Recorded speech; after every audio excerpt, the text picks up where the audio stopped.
Is your pipeline just packed full of clients and the contracts just aren't there yet? Let me help you fix that.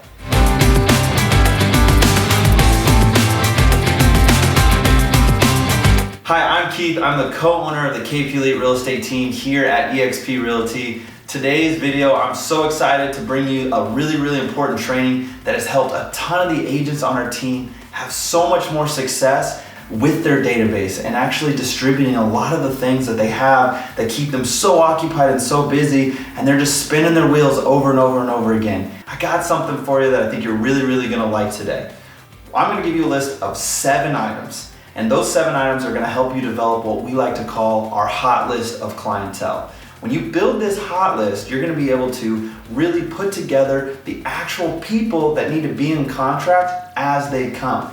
It's really easy for us to get super sidetracked and caught spending time with lots of clients and lots of leads that maybe aren't the best fit for your time right now. Number 1, we're going to take you through what we call our CRM. If you don't have a CRM, you need to get one. The CRM is going to basically balance your entire database of leads. CRM is important to keep things organized, develop IDX searches, and basically have everybody on the right path to success.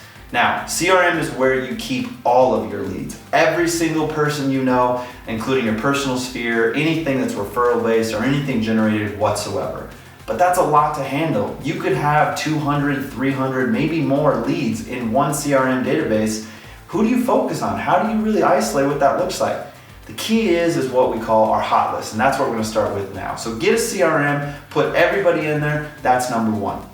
Number 2, we have to separate your leads from your active client list. This is really easy. Grab a separate piece of paper, maybe an Excel spreadsheet, whatever you really feel comfortable using, but let's just start writing things down. What's key is that the list that you're gonna make is only names. I don't wanna know what price point, what the lead source is, or how much money you're gonna make. None of that matters. When we're trying to hyper focus your attention to your actual hot list, those other things just get in your way and subconsciously help you focus on people that maybe aren't the best fit for what you should be focusing on.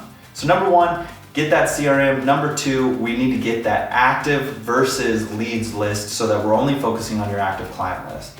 So now once you generate your active client list, you may have a list of, let's say, 15, 20, 25 people on that list. That's way too many people to still focus on. So step number 3 is we need to narrow that to your top 10. Now, those are gonna be your best 10 clients in your mind. The absolute best clients most likely to be business for you in the next 90 days. Now, how do we sort that list? That's the next big key here. So we have the list of 10, but where do you put them on that list? How do you rank them from your best client to your 10th best client? Some people might say, oh, you know what, let's go by price point, because the higher the price point client, obviously that's the better client. That's not the case. The key here is contracts. We're trying to help you develop business that's gonna carry into your next 60, 90 days and beyond. So we're gonna sort that by the most likely to go into contract all the way to what's least likely to go into contract. That's what's really key. So that's step number 4, is sorting them based on most likely to go into contract. Now what this means is that there's a lot of factors to play in when it comes to what's most likely to go into contract. Number 1 is how strong is their offer? That's a big deal. If they're having like no down payment or very low down payment in that process, they're not really willing to go above list, or they don't really want to waive appraisal in this market, that's really tough. They're gonna be a struggle. They're gonna take a lot of time and energy to go into contract. So what we wanna do, they may be closer to the 6, 7, 8, 9, 10 area of your list. They may be the most motivated.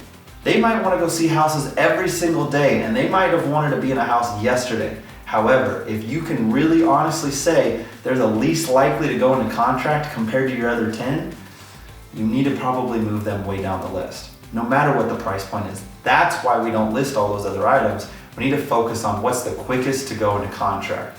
Now your number 1 is going to be those people that have a really strong offer and are still really motivated. They have a good balance of what the market really holds right now, but they also have a strong, presentable offer, and they're willing, ready, and able to write. Those are the people you want to focus most of your attention on every single day. Step number 5 is really, really essential to your entire contract process. The thing here that you have to remember is you're going to continually lead gen, and you're still going to get new leads and new business and new clients throughout your entire business and pipeline creation. So what do you do when you get a really, really nice lead and you got to put it somewhere in that 10? Well, this is the tough part. You got to recognize where they need to go. So if they're probably a 4 slot and all the rest of your leads are not as good as this one that you just got, you need to take the one at the bottom, that 10th lead, and you need to drop it off that list and put it in what we call a backup reserve list. That backup reserve list, that list is what you're gonna pull from later, and I'm gonna get back to that here in a little bit. So now you're gonna reestablish every new hot lead you get. You gotta replace someone else on that 10 list, remove them to your backup list, and keep focused on your top 10 list. Now, the only way that we're really gonna generate business from this is if you're focused on this list. So make sure that's where you're spending the most amount of your time when trying to develop your business. Step number 6 is analyzing this list consistently.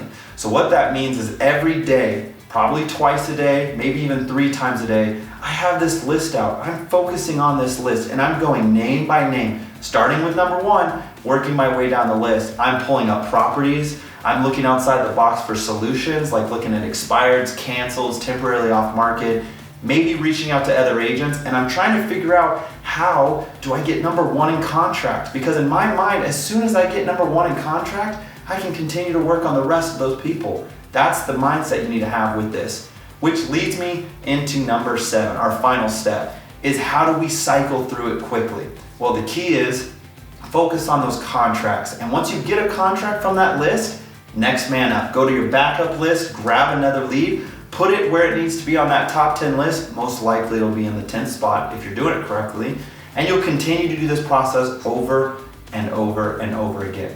The other thing that can occur is a hiccup might happen and someone might not get approved, or they decided they want to wait and hold off. Well, remove them, and again, next man up. Grab someone off that list that's on your backup and put it on your top 10. What's essential here is this top 10 list, this hot list per se, is your focus list. It should be in front of you all throughout your day. That's where your next business comes. And as soon as you start lining contracts up, not worrying about the price, not worrying about your commission, you're gonna turn around and you're gonna be doing 6 to 10 contracts a month. I promise you that. So I'm excited for you. Go develop that hot list, put it into action, and see how it can impact your business today.